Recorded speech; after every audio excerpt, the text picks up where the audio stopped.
Today's podcast is sponsored by Logos Bible Software, the premier Bible study and research tool for serious students of the Scripture.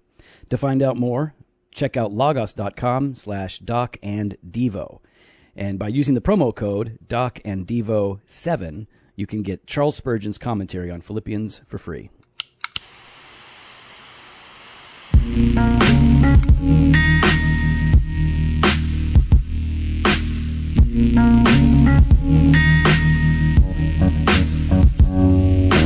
Welcome to Doctrine and Devotion, a podcast exploring Christian faith and practice from a Reformed Baptist perspective. My name is Joe Thorne. I'm the lead pastor of Redeemer Fellowship in St. Charles, Illinois. And I'm Jimmy Fowler, elder candidate at Redeemer Fellowship. What's up, homie? I don't know. It feels like I don't even know you anymore. Actually, it feels like I don't even know how to do this anymore. It's been a while. It's been weeks. Yeah, that's why we record them in advance, because sometimes you're gone, you were gone, then I was gone, or I was gone, then you were gone. Then you were gone. No, I was gone, and then you were gone, then I was gone. No. It went... Wait, is this your third trip? I was your in second. California. So you're gone in California. Then you went to Vegas, right? To Vegas. Then I went to Texas. Oh, you're right. Texas. And then you're going to be gone again to New Zealand. I just got back from Burleson, Texas. Yeah. Preaching a Bible conference at Graceview Baptist Church. Very cool people out there. Great guy. Man. Who was that? Aaron? Aaron Scarborough. Aaron? Yeah. You done messed up, Aaron. Aaron Scarborough and crew, the people there. Is that where Landon is? Yeah. Landon D's, I think it is? Yeah, Landon. Man, those guys, seriously. Great guys over there. It's a great church, gospel-centered, great theology, great gospel community. It felt like home. I felt very comfortable there in terms of being able to just be myself and be encouraged by them. Now you say that about every place you go to. Because I don't go to the janky places. Well, because, you went to New Zealand last year, like, this feels like home. Now listen. You went to Portland last year, like, this feels like home. Yeah. And now you're going to Texas, and it feels like home. Yeah, the church is there. Now, Texas doesn't feel like home. I don't think you'd survive in Texas. No, I don't know. It's way too slow. Even my son Eli, I brought Eli with me. Wait. You said slow? Oh, yeah, slow. Like slow, like what do you, like? Not like Canadian slow. Like, no. I know, but you're talking about like that. They drive slow. They walk slow. I don't see that they drive slow. Well, I just got back. Oh, my goodness. Yes, they're super slow. And I even brought it up, and they were like, yeah, we're not in a hurry. And even Eli was like, why are they driving so slow? I mean, like, we're like weaving out of traffic trying to get to Shipley's Donuts. Anyways, it was a great time. And, yeah, man, I'm taking off in just a few days to go to New Zealand in Wellington, where really my favorite church after Redeemer is Grace Net. And they are a Reformed Baptist, Acts 29 church there. Pastor Michael Beck and crew, great people, amazing ministry there. And they're putting on another conference. I was there last year. This year, though, it's going to be James White. It's going to be Jim Renahan. And then I'm tagging along, too. So we're going to be preaching and teaching on ecclesiology and hanging out. And I'm hoping that those guys will be willing to do a little on-site podcasting. We'll see. Man, yeah, you got to take everything with you. Yeah, well, I have to. You bought that giant Pelican case now, so I got to take that as my carry-on. Listen, you got to be good for something. Well, and this is going to be what it is. All right, hopefully it works. It better work. For real. Come on. If you can't get James White and Renahan and you're there. Well, that doesn't mean they want to talk on the podcast. Well, I thought you're Joe freaking No, Thorne. man. Yeah, come on. Why not? In fact, I think somebody mentioned on Twitter, me to Dr. White, and he's like, I don't know who that is, but I'm looking forward to meeting him in New Zealand. So, yeah, these guys don't know me. So maybe if I pretend to be much better than I am, they'll be more likely. We'll see. I wonder if we should send gifts. Like, what do they like to do other than read? Can we get them like glasses? White, I think, is a cyclist. Well, how about we send pieces of a bike to him, and he's got to assemble it himself? Yeah, I don't know. I mean, I got to get over the whole cycling thing. What do you mean? That's something that I've got to deal with. Like you're saying, okay, you're trying to knock it off with the bicycle. What are you, 10, riding your bike around? People like to ride bikes. Why? It's just, stop it. It's not a thing. It's not a sport. But you like to smoke cigars.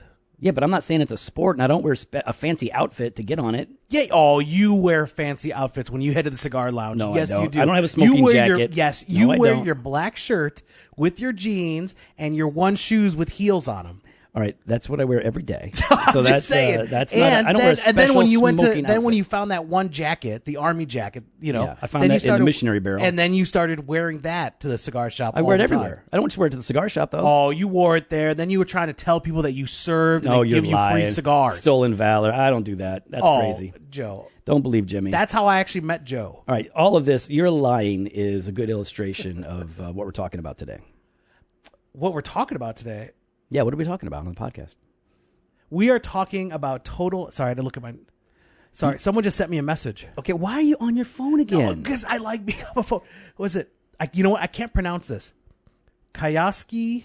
Oh, yeah. I know that guy. I know- can't pronounce it either. You can't pronounce it? K-Dog. K-Dog from Australia would like for us to give them a hearty good day, mate, in your next podcast. Well, that is providential because we are just recording it. So Yeah, good day. man. Thanks for interrupting, dude. That's No, really what? All right, impolite. I'll We were get in the off middle of Facebook. something, and then you totally derailed Jimmy, so All thanks. right, we are talking about total depravity. Good day, mate. All you- our Australian brothers and sisters. Is there? I don't know what else you say. You know the best thing about Australia? It's next to New Zealand. Well, no, I wouldn't say that. There's already some kind of like beef between those guys. Wolf Creek. Wolf Creek. It's a horror movie. I don't even know what I'm sitting here going. I have no idea. That's another place. Yeah, Australia, New Zealand. I'm really excited for you to get to go. Are you going to go when you're in New Zealand? Are you going to go check out like the Lord of the Ring? What? No, I'm not going to do that. First of all, I'm not going to have time to do that. I don't do the sightseeing. I don't do that. You're just not fun. No, That's just the I'm problem. not. I'm not fun. I did go to Weta last time I was there, where they design all the special effects and everything for Lord of the Oh, well, Rings. that's still pretty cool. Yeah, I like special effects. Yeah. All right, well, we're talking about total depravity. All right, let's Sorry. do it. Now we'll get back on track. I'm sorry. I'm going to get off Facebook. Let me close it. I'm not even on it, You don't, dude. Come on, you have it on all day. but not right now. All right, fine. All right, so we're going to talk about total depravity. Total depravity. And when we're talking about total depravity, we're going to start with this idea of depravity, because all Christians believe that we are depraved, Yeah. but not all Christians believe in what's called total depravity. So how would you find? Let's start first. Then just being depraved. Like, what does that mean? See Jimmy Fowler. I don't like this. Yeah, that's how we're doing it. I don't appreciate So, these jokes that you got. Depravity is expense. the sinful and corrupt condition of the human soul, and that we are marred by sin, broken by sin, contaminated with sin. It's not merely an external problem; it is an internal problem. Mm-hmm. Depravity teaches that we are not sinners because we sin, but we sin because we are sinners. That's right. And it's like Jeremiah 17:9, the heart is deceitful above all things and desperately sick. So it's this condition that we all have. Right. And who can understand it? I think it says, right? Yeah, So it's like this is a complex corruption of the human condition, and we all Christians have to embrace this. But total depravity is a more full and I think a more biblically detailed picture of depravity. So total depravity being it encompasses everything. Like it's we can't do anything in and of ourselves. That everything that we are doing is tainted by sin. Yeah, exactly. It's every part of the human person, mind, heart, emotions, intellect, the will. Mm-hmm. There is no part of us that isn't impacted and marred by sin, marked by sin. So even those quote unquote like good works, like acts of mercy or hospitality or things like that, would you say not done by faith? Right. And I think we're going to have to, when we're going to talk about this, like what is the condition of the soul after conversion and all of that. But for now, we'll say that generally speaking, that total depravity really, let's say it this way. Total depravity is the corruption of the entire person. And it doesn't mean that we are as bad as we could be. Yeah. And it doesn't mean that there isn't anything relatively good going on in us. We can be civilly righteous before the eyes of men. But it does mean that there isn't one part of us in our being that isn't impacted by sin. And the way that we tend to talk about it is we pair total depravity with total inability. And we'll talk a little bit about that. But I know you were checking out Burkhoff earlier on his definition. What does he say about total depravity? Yeah, he says this. Negatively, it does not imply, one, that every man is as thoroughly depraved as he can possibly become. So kind of what you're saying there. Two, that the sinner has no innate knowledge of the will of God, nor a conscience that discriminates between good and evil. Then again, you mentioned that. Three, that sinful man does not often admire virtuous character and actions in others, or is incapable of disinterested affections and actions in his relations with his fellow men. Nor four, that every unregenerate man will, in virtue of his inherent sinfulness, indulge in every form of sin. It often happens that one form excludes the other. Good. So that's the negative part. That's the negative part. Positively, though, it does indicate this. One, that the inherent corruption extends to every part of man's nature, to all the faculties and powers of both soul and body. And two, that there is no spiritual good, that is, good in relation to God, in the sinner at all, but only perversions. Okay, so we've got the entire person corrupted by sin in every aspect of his being, but it doesn't mean that he can't be good in some relative sense. One of my favorite books, I've mentioned it before on the podcast quite a bit, is Lorraine Bettner's The Reformed Doctrine of Predestination. Yeah.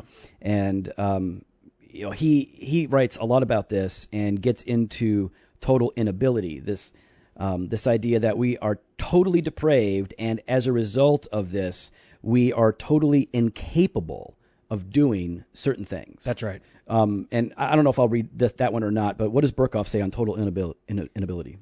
He says a lot of things here, so bear with me. By ascribing total inability to the natural man, we do not mean to say that it is impossible for him to do good in any sense of the word.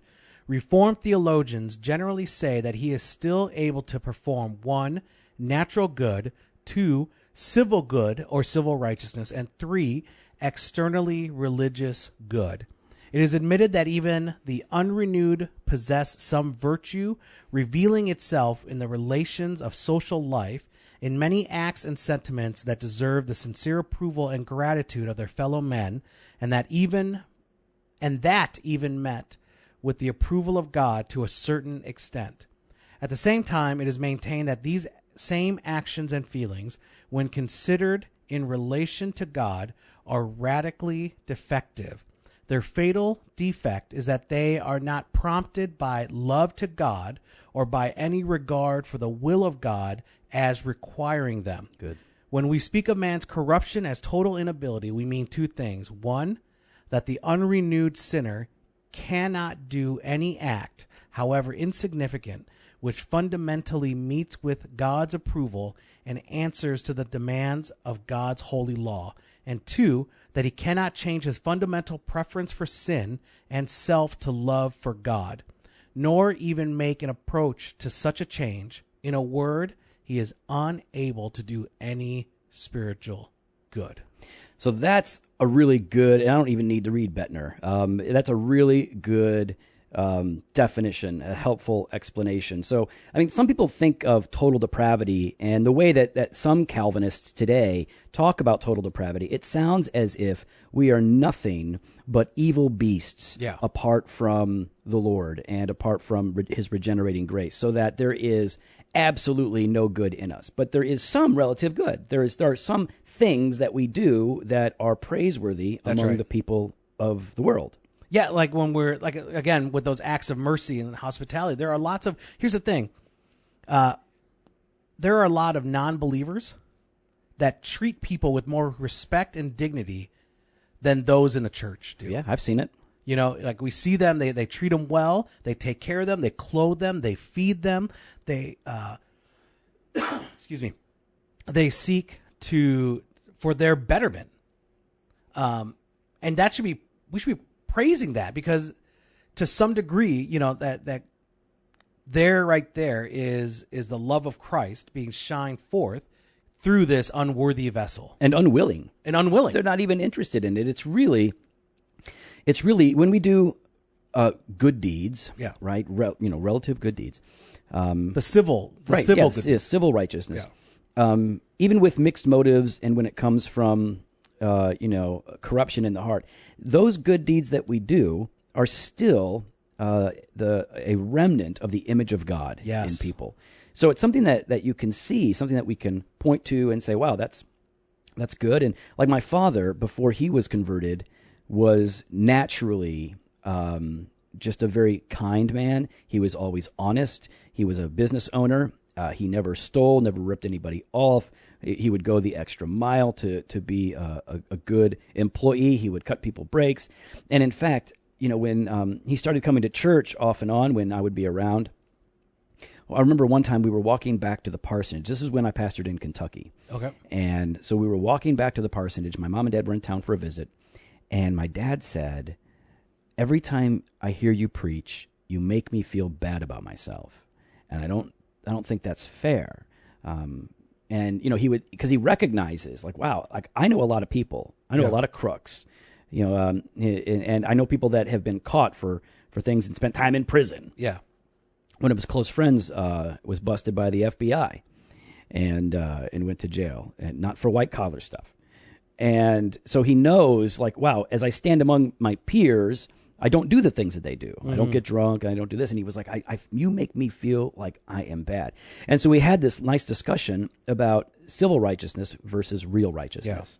Yeah. And so you got to be able to make that distinction, that there are people in this world that are kind and compassionate, and they, regardless of their, their moral philosophy or perspective, they still demonstrate in some capacity the image of God. Nevertheless, the bottom line problem is what? That all have sinned and fall short of the glory of God. Right. And that their corruption is thorough and complete. That's right. The picture in Ephesians is that before our conversion, we are dead in our trespasses and sins. Unable. Unable, right? We require the grace of God to make us alive. In 1 Corinthians chapter 2, verse 14, the natural person does not accept the things of the Spirit of God, for they are folly to him, and he is not able to understand them because they are spiritually discerned. There is the corruption in the heart that is so big, the will is so bent in on itself that we will not choose good for God's sake, and we will not love others for God's glory. Any good that we do is coming from mixed motives and bad places. So really, from the time of our conception, right, Psalm 51, verse 5, exactly. From the time of our conception until the moment of our regeneration, we are dead in sins and completely ruined. So then what is the hope for the totally depraved? It sounds like there really isn't hope. Right? Mm-hmm. I mean, Titus 1:15 says, to the pure, all things are pure, but to the defiled and unbelieving, nothing is pure. Both their minds and their consciences are defiled. So even the work and the things that they might consider amoral, which aren't, all those things are corrupted by sin. And it sounds like there is no hope. The hope for the totally depraved is that God loves sinners like that God loved us while we were sinners and sent his son to die for our sins. That's right. To take the punishment for those sins, and that in saving us from our deserved judgment, in rescuing us from condemnation, he also changes us. He changes that heart that was in absolute rebellion to God, that rejected God's will, God's ways, and God's person. Like that heart of stone to the heart of flesh. Right. Jeremiah 31, Ezekiel 36, this whole idea that God changes us at the heart level so that we are new. 2 Corinthians 5:17, right? If anyone is in Christ, he is a new creature. The old things have passed away. Behold, all things are new. So the hope that we have for totally depraved sinners is not political change. That's right. Though that's important. It's not a moral reformation in society. We're not going to be a Christian nation? We never were, and we never will. Oh, come on. be. We got to go back to being a Christian nation, Joe. Yeah, I like that. The founding fathers desired for us to be a Christian nation. Christian nation founded upon Christian principles. Founded upon slavery and wait, what? Well, no. No, you were saying? I think you were. No. No, I'm not even going to play the game. Oh, because I'm not going to game. make a joke. I'm not going to make a joke. I'm not making a joke about it. I'm being serious. Slavery's not funny. Well, you were saying let's go back. I want the hair. You got the hair. No, but they have the wig. The wig. No, man, the wigs are way. I think I could pull off the powdered wig. Yeah, that whole era of men wearing wigs is like it would be as if in the '80s when hair metal bands were taken off, if all the politicians were doing that with their hair, it's just as bad. They look back on that era and they were like, I can't believe we wore wigs, yo. That was embarrassing. That hair was amazing in the 80s. Those wigs, it reminds me of the mullet. Everybody looks back on the mullet and they were like, why did we do that? What? The mullet's the perfect hairstyle. No, it is not. Business don't even in say front, it. Don't say party in the back. Oh, it's so bad. bad. Yeah, unless you're Trump, it's reversed. Yeah, what is it? Wait. Well, where's the business? He's all business, isn't he? No, he's got business in the back and the thing in the front like that. That is a party in the front. Party in the front? Party in the front like this. See that? Republican Party. The Republican like that. Yeah, congratulations, GOP. Well done. Well done. You got your man. Oh, gosh. So the hope for the totally depraved is the gospel itself, the kindness of God. And there is no hope in ourselves. And this is really in direct contrast to everything that we learn in our culture and in the world about where our hope is. Because everybody says that hope is found within, right? Mm-hmm. Follow your heart. Self-help. I mean, just the whole idea of self-help. That's why these books just keep taking off, right? Like this idea of it's a prideful idea. I can change my circumstance. I will fix me. I will do what I need to do to get to where I want to get to. So is it bad for people to improve themselves? I don't think so. But I think the difference is there's hope in yourself and there's a hope in God, right? Yeah. And I think it's good. I mean, if you're struggling in your sin, if you're struggling with temptations and addictions, get the help. I'm not saying don't get the help. There's a lot of great programs that are out there. But I think what we're really talking about here is when we're talking about salvation, there is only one name that we can trust. Right.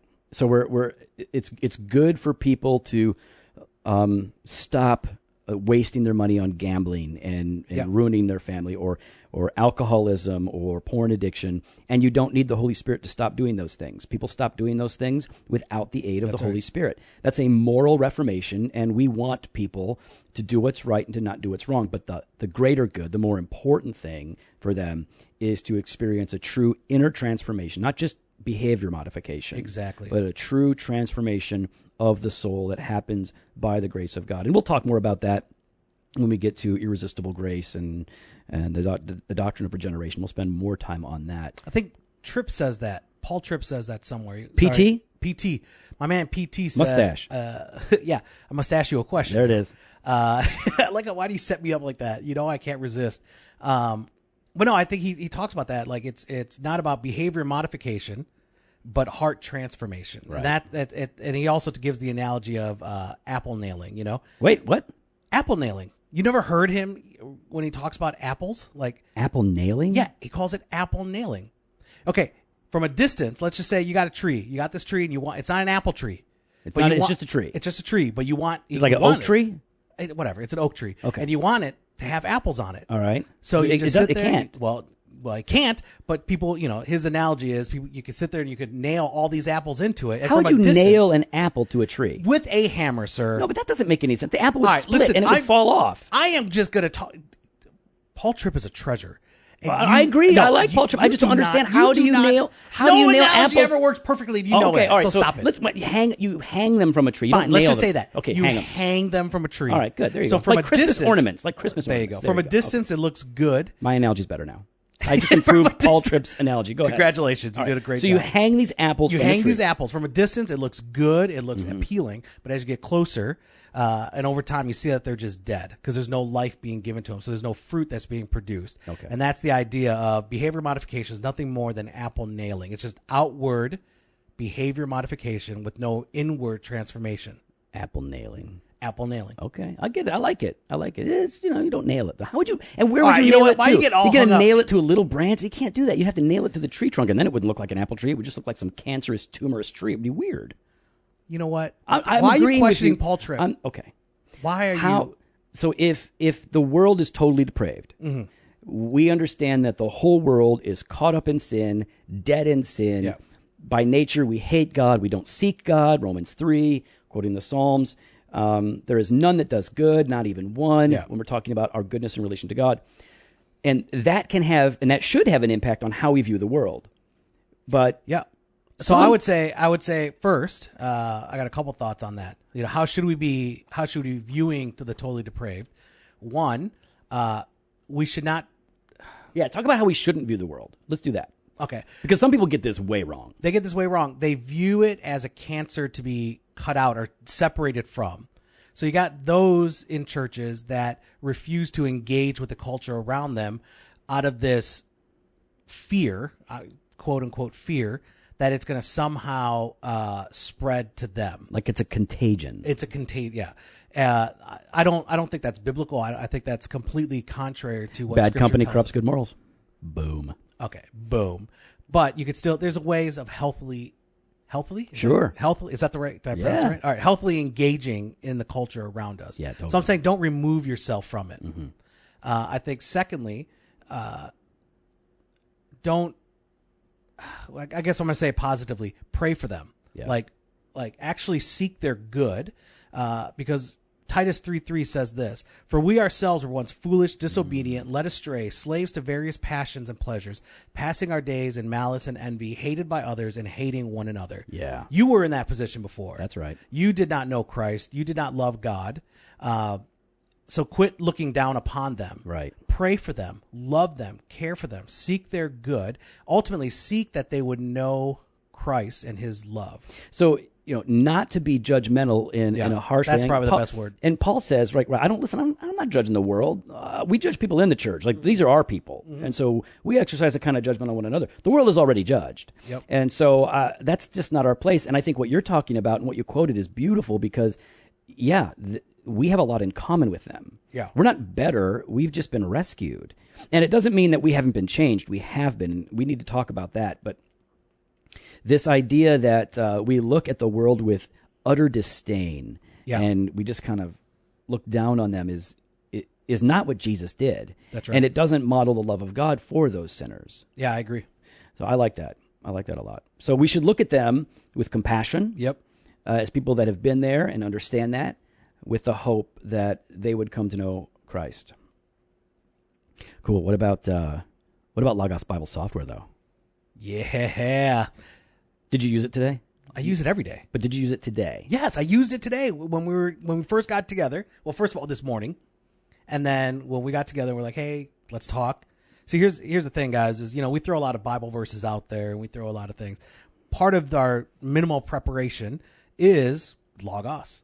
Going to Logos Bible software and utilizing it to kind of help formulate some thoughts and we direction. get a list of scriptures that I've got all mine memorized, but I know, Jimmy, because you're just so I'm so smart. super scripture guy.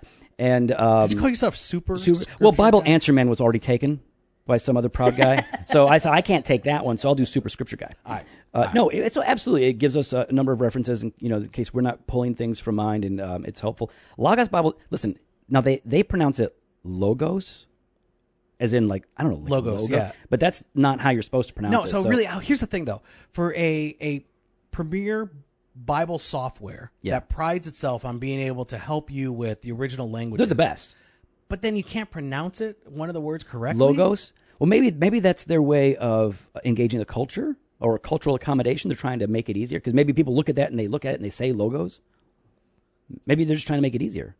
I don't know. Logos, listen, we love you. But even like in their own... No, that doesn't make sense. Sure it does. That makes sense because... It's like we don't say Yesu, we say Jesus. So maybe instead of pronouncing it Logos like you would in Greek, they're saying Logos. English. It's still wrong. I'm agreeing with you. Logos, come on, man. Start pronouncing it Logos. Yeah, say it right, please. Say Logos. But we love you. And here's the thing. If you don't have Logos Bible software, we want to encourage you to check it out. We really love it. We use it all the time. And if you go and sign up through logos.com/docanddevo, that's DOC and AND, DEVO. If you do that, that's our special promotion page, and you can get a free commentary by Charles Spurgeon on the book of Philippians. That's right. And if you use the promo code DocandDevo7, because if you've already got the Logos 7. if you already got Logos 7, use the promo code DocandDevo7, you will get that for free in your checkout. Yeah, so you definitely got to get it. All right. So here is some of the controversy over the last few years. What about the Christian? What about the Christian? So we are still sinners, but are we still totally depraved?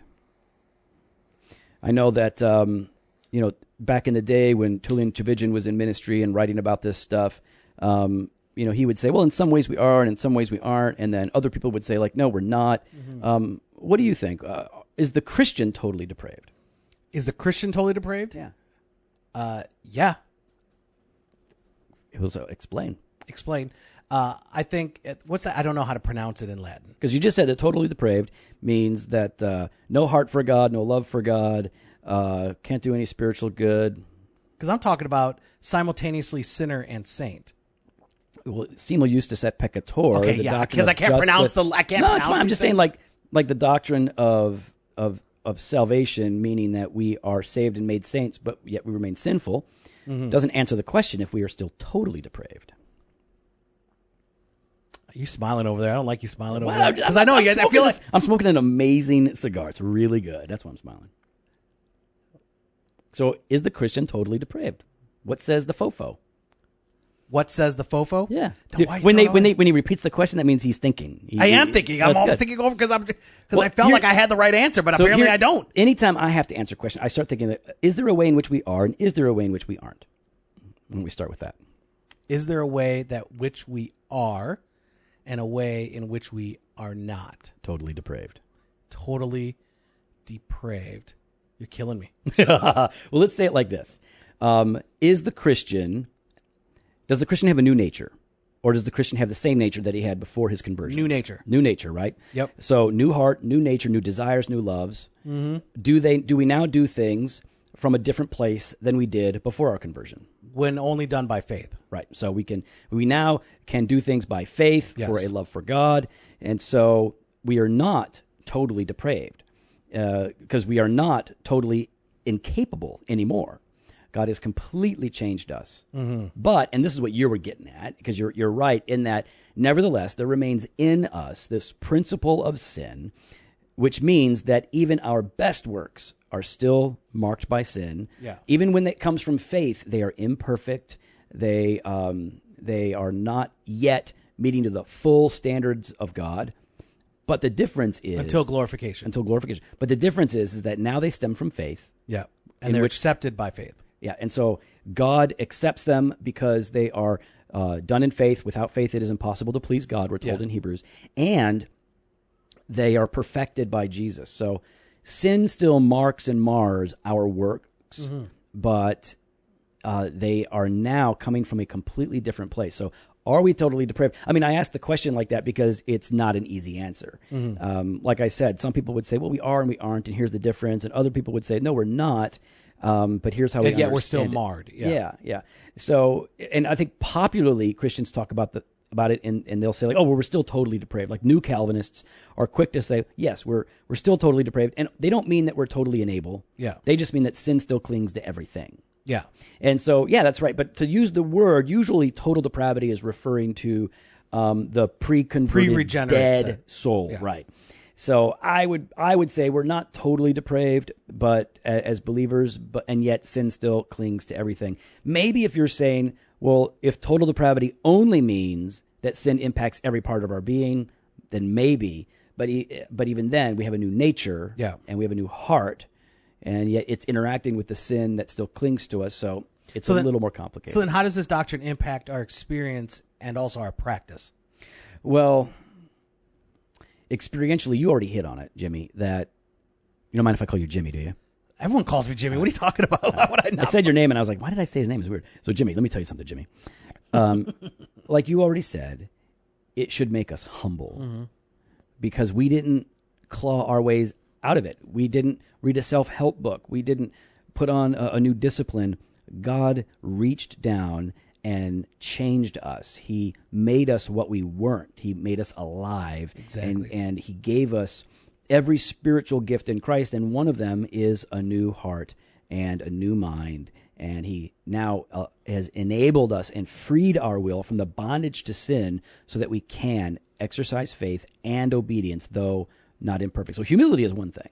Humility, and like I said, Colossians 2:13 says, "And you who are dead in your trespasses and the uncircumcision of your flesh, God made alive together with him, having forgiven us all our trespasses." That we should then have a humble heart of worship. Absolutely. Right? Joyful worship. Joyful worship for what he has done. Even Romans 8. Romans 8, the most beautiful words.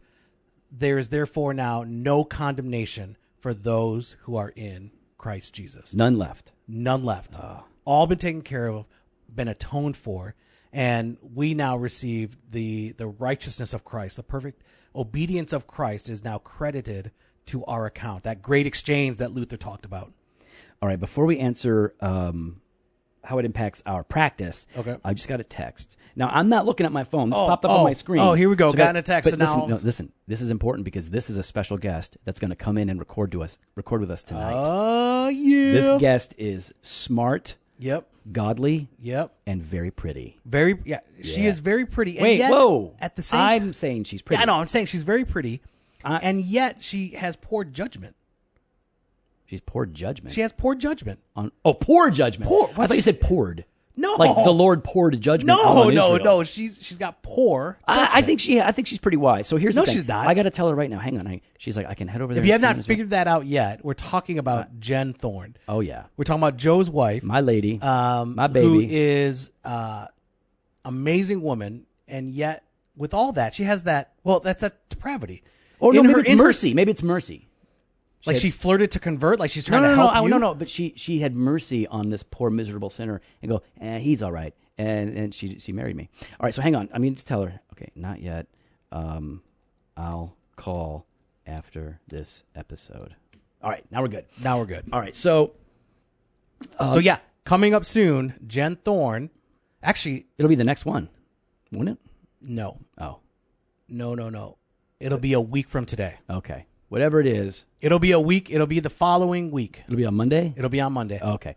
So you asked, how should this impact our experience, but then also our practice? Our practice. What does that then mean? For me, the big thing with practice is it makes me want to tell everyone about Jesus. Yes. It makes me want to preach the gospel because I know that the only hope that totally depraved sinners have is not in my ability to persuade them, not in their moral reformation, and not that they will somehow figure it out, but that as I preach the gospel, God will convert the elect. God will change them through that ministry. I think it speaks volumes to of the Christian and the church that does not proclaim the gospel. I think then, personally, and maybe Joe, you tell me if I'm overgeneralizing and if I'm being overly critical, but I think it reflects a heart that does not truly embrace the gospel itself. I think you're right. I think, first of all, you don't believe in total depravity if you're not moved to share the gospel with the lost. Yeah. And how can we say that we have been rescued and saved by grace if we aren't willing to let everyone know that salvation that we've experienced is available? So again, I'm overgeneralizing possibly. Overgeneralizing. Do it. It's either you don't believe in the gospel or you don't love your neighbor. Yeah. Because if you truly love someone, you would do whatever it takes to share the hope that you now have. What's his name? What's that one magician? The one you like? Penn and Teller. Penn and Teller. Do you remember his? He did a video maybe a year ago. Yeah. Do you remember what I'm talking about? Yeah, Penn Jillette. Penn Jillette. So he did this video, just this video on his phone, and he had this experience after a show of a believer coming up to him. I don't know if he gave him a Bible or whatever. Gave him a Bible, but he had just said, "Hey, I really, I like you. I enjoy you. I'm praying for you. I enjoyed the show. Thank you." Now, Penn is an atheist. He is an ardent atheist. He is. But I guess thank you for that. Appreciate that. And he thought about that. He goes, here's the thing. I may not agree with this individual. I don't believe in the same things he believes in, but the fact that the man had a heart for me and believed in the gospel to want to pray for me and for my salvation speaks volumes of who that man is and what he believes in. And he used this illustration. If you truly, and he's talking to Christians here, he's like, if you truly believe in hell, if you truly believe that there is condemnation for those who don't know Christ, he likened it to a kid in the street about to get hit by a car. You will do whatever it takes to save them and to help them and to rescue them, and at least call out to them and say, hey, get out of the street. Right. And yet we have all these churches and all these Christians who don't have that same love for their neighbor. And listen, if we're honest, then you and I do that sometimes. We don't always share the gospel. There are times when the opportunity is there, and maybe I'm too tired. I want to keep my headphones on. Yeah, maybe I just I'm busy. I don't want to talk. I don't like that person. Mm-hmm. Yeah, that's another one. Oh my God, that guy's a jerk. I don't want to talk to them. Well, listen, they need the gospel every bit as much as I did and I do. So I think evangelism is one of the ways in which our practice will be impacted if we really believe in total depravity as it relates to the gospel. Absolutely. So, Joe. Yes. I think we have time for one. Do we? We have time for one. All right, we'll do, okay. All right, can we do two? No, we're only going to do one. Okay, we'll do one. We got time for a little bit of mailbag. And this comes from Alex Hurst. And the subject is swearing. OMG. He didn't say that. No, I did. Oh. I'm swearing.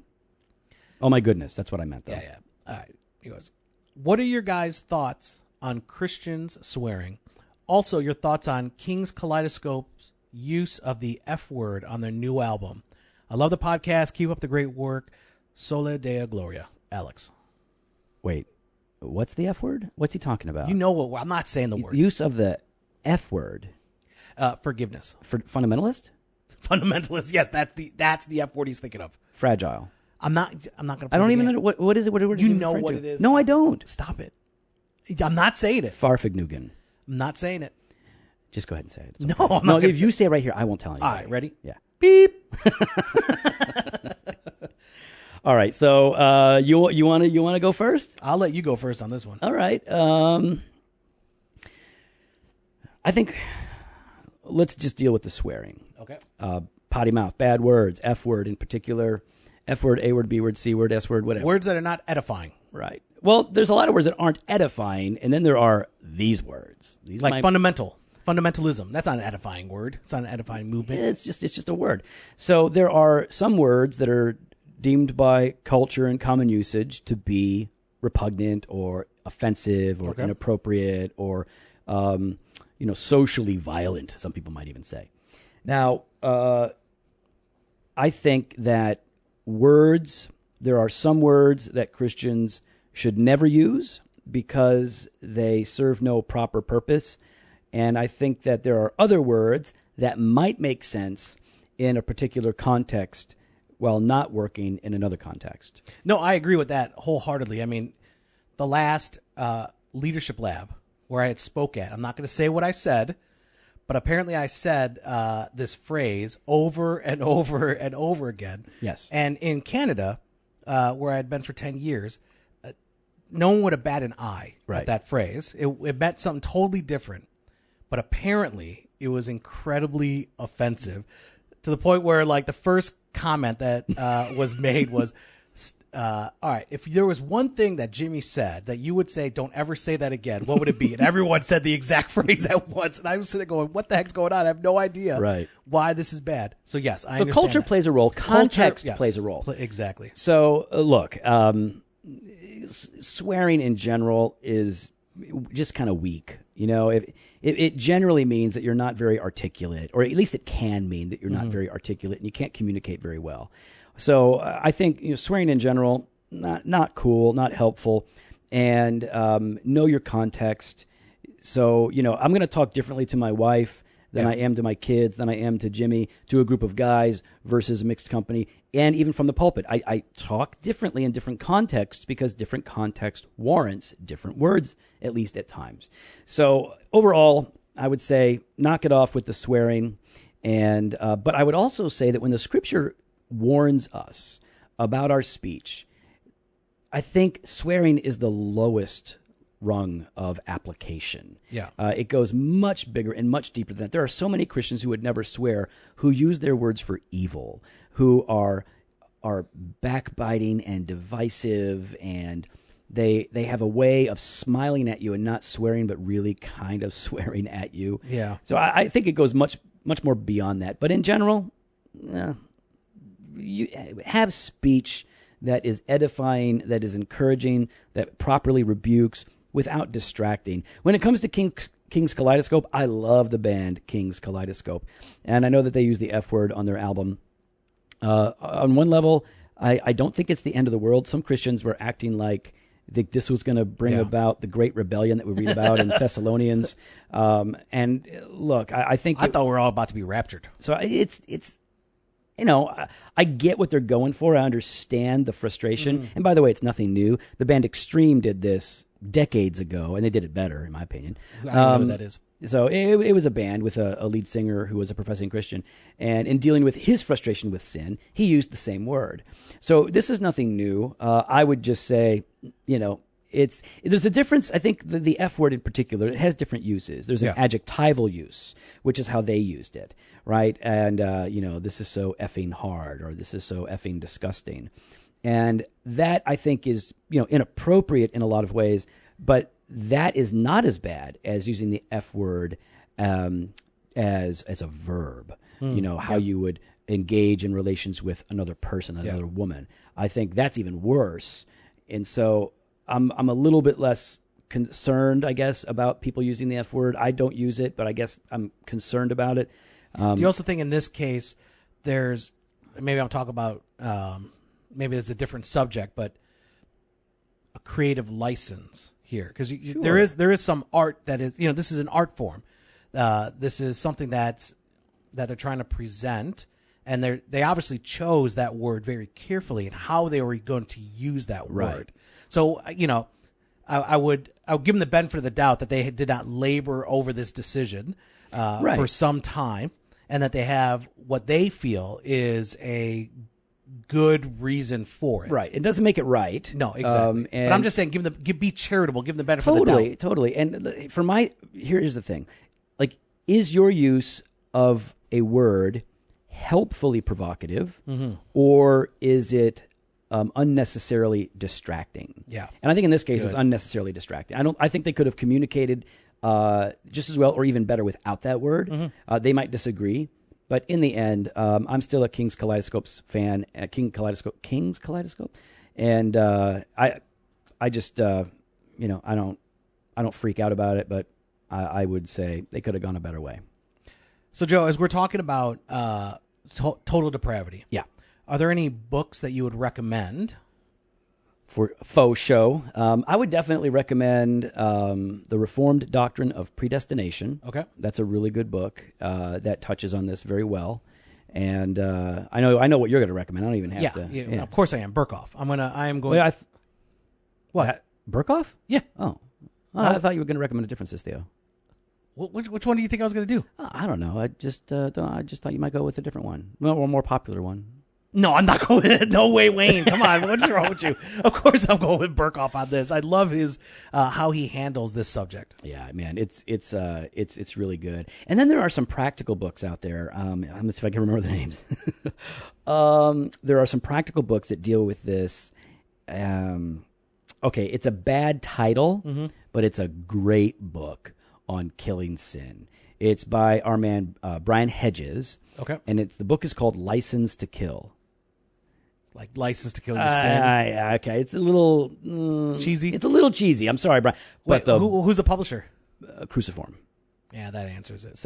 But it's a great book, and it's all on killing sin, mortifying the flesh. I love that book. You will be greatly helped in your fight against sin if you pick up Brian Hedges' License to Kill. And it might make you want to watch a James Bond movie, because I think that is the name of a James Bond movie. I'm not sure.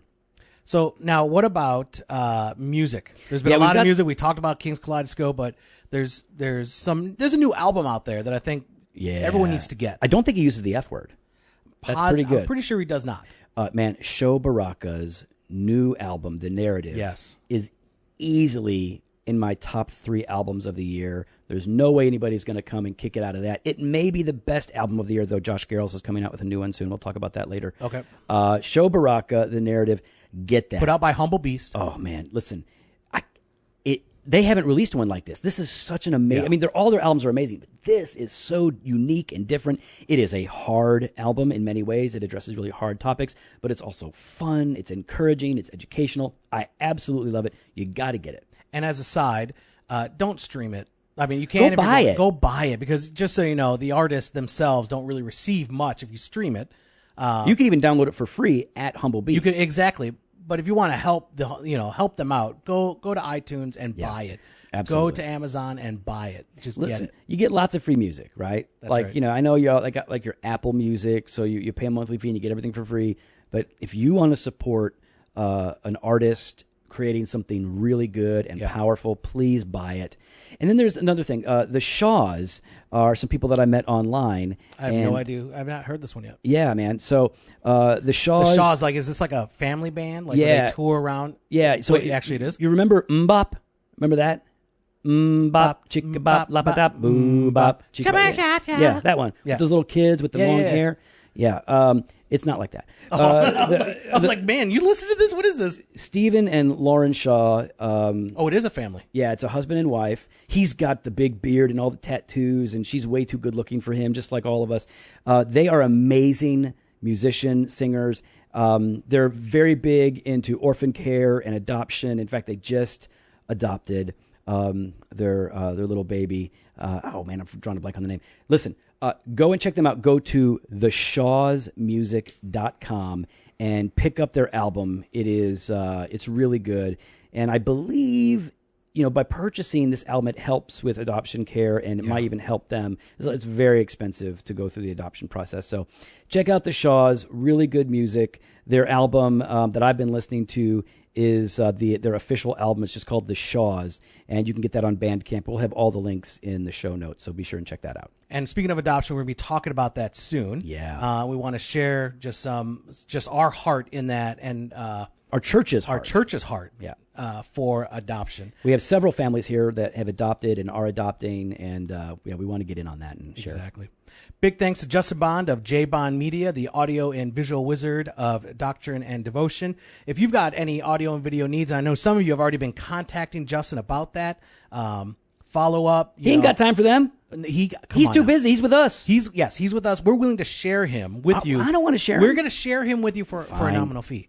And so we don't get any money. I know, but Justin does. Yeah. And Justin is worth every penny. There's a convenience in having someone as professional as Justin handling your audio and visual needs. Convenience and excellence. That's the thing. There's quality. You hear those other podcasts? They ain't sound like us. You know why they sound so janky? They ain't got Justin Bond. That's right. And so head on over to jbondmedia.com. You can click on his website, contact him, and he will get you hooked up and set up and sounding good. You won't sound as good as us because you don't have our voices, but you will sound good. As good as you can. Also, head on over to iTunes. Leave us an honest 5-star review. You can follow us on Twitter and Instagram at Doc and Devo. Go back to iTunes.